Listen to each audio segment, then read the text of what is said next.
এই হাফার্টেড কংগ্রেসকে নিয়ে লড়াইয়ের মানে কি আছে? আছে কিন্তু নেই, আছে কিন্তু নেই, আছে কিন্তু নেই।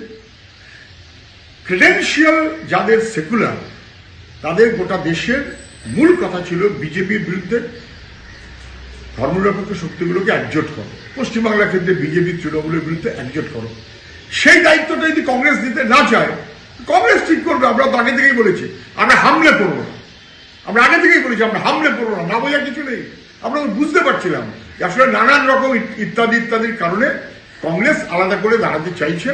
তাতে অন্তত একটা বড় অংশের মানুষ, বিশেষ করে বামপন্থী, তারা যেন একটু বোধহয় ভরসা পাচ্ছে। যদিও রাজনৈতিকভাবে ক্রেডেন্সিয়াল যাদের সেকুলার, তাদের ভূমিকা তাদের বুঝে বুঝে চলা উচিত, সেটা নিয়ে আমাদের কোনো মত নেই। বেশ করেছে, ভালো থাকবে না, সো হোয়াট। কংগ্রেসকে নিয়ে কি চিরকাল চলবার কথা নাকি? হয় কখনো? দায়হীনভাবে কিছু কথা হয়তো উনি বলে দিলেন শুধু ভোটের জন্য, ব্যবস্থা করার জন্য, ভোট পাওয়ার জন্য। টাকাটা আসবে কোথা থেকে? রাজস্ব খাতে আমাদের কি ম্যানুফ্যাকচারিং অথবা অন্যান্য কিছু এরকম বেড়েছে? না, বাড়েনি। একমাত্র তো উপায় ওই মদ, খুশি মতন মদ খাও, সরকারকে টাকা দাও, আর তৃণমূলের ভান্ডারে টাকা দাও, আর বিদ্যুতের নানান রকমভাবে মাসুল বাড়িয়ে দাও। এছাড়া বাকি তো লোন। যখন বামফ্রন্ট সরকার আসে তখন লোনের পরিমাণ 40,000 কোটি টাকা। যখন 34 বছর পর বামফ্রন্ট সরকার যায় তখন 1,92,000 কোটি টাকা। ইতিমধ্যে সেটা 8 লক্ষ কোটি টাকা হয়ে গেছে। এই আগামী 1 বছরের জন্য আরো প্রায় 1 লক্ষ কোটি টাকা, 9 লক্ষ কোটির কাছাকাছি গিয়ে পৌঁছবে। মানুষ প্রতি রাজ্য সরকারের অপদার্থতার ধারে ঋণ মাথা পিছু চাপবে প্রায় 85,000 টাকা। তাহলে কার্যত মানুষের টাকায় খুশি মতন প্রকল্প ঘোষণা করে যাচ্ছেন সরকার, বাকিটা লুট করে যাচ্ছে। ন্যূনতম মজুরি মিনিমাম, এইটা রাজ্য সরকার এবারেও দেয়নি। ভোটমুখী বাজেট হলেও এবারেও দেয়নি।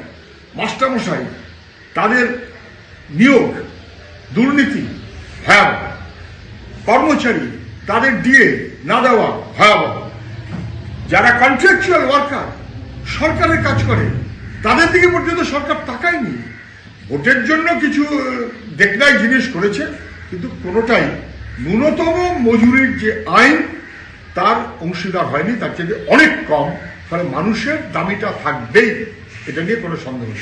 আই রিপিট, কংগ্রেস একলা চলতে চাইছিল, 294 আসনে লড়বে, ফেয়ার এনাফ। আমরা অনেকদিন ধরে বুঝতে পারছিলাম, সেই কারণে বলছিলাম হামলে পড়বো না, মিটে গেল।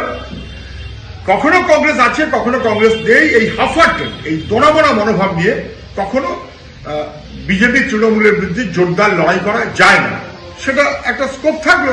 যারা মনে করবেন বিজেপি তৃণমূলের বিরুদ্ধে শক্তিকে ঐক্যবদ্ধ করতে হবে, তারা নিশ্চয়ই বুঝবেন যে তার সামনে দাঁড়িয়ে থাকে বামফ্রন্ট, বামপন্থীরা। এটা বললাম তো, মদে প্রচুর ট্যাক্স বেড়েছে, এই নিয়ে কোনো সন্দেহ নেই।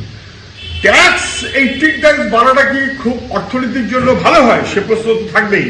তারপর কোথা থেকে ট্যাক্স দিলে? যদি ভালো হতো, যদি ম্যানুফ্যাকচারিং ইন্ডাস্ট্রিজ ইত্যাদি ইত্যাদি বেড়েছে এবং সেই কারণে ট্যাক্স বাড়ছে, তা তো নয়। ফলে এখানে একই সংখ্যাটা ঠিক নেই, বরং লোন টু রাজস্ব আদায় এই পরিমাণটা ক্রমশ নেগেটিভ হচ্ছে, ক্রমশ নেগেটিভ হচ্ছে। আমরা একটা তথ্য বার করেছি, দেখবেন ক্রমশ পশ্চিমবাংলাকে তলার দিকে ফেলে দেওয়ার মতন ব্যবস্থা হয়েছে অর্থনীতির ক্ষেত্রে। এটা না বোঝার কোনো কারণ নেই। ডিএর টাকা দেননি অথচ লোন করেছেন। তা লোন করেও ডিএর টাকা দেননি, সে টাকাটা করেছেন কি? শুধু লুট।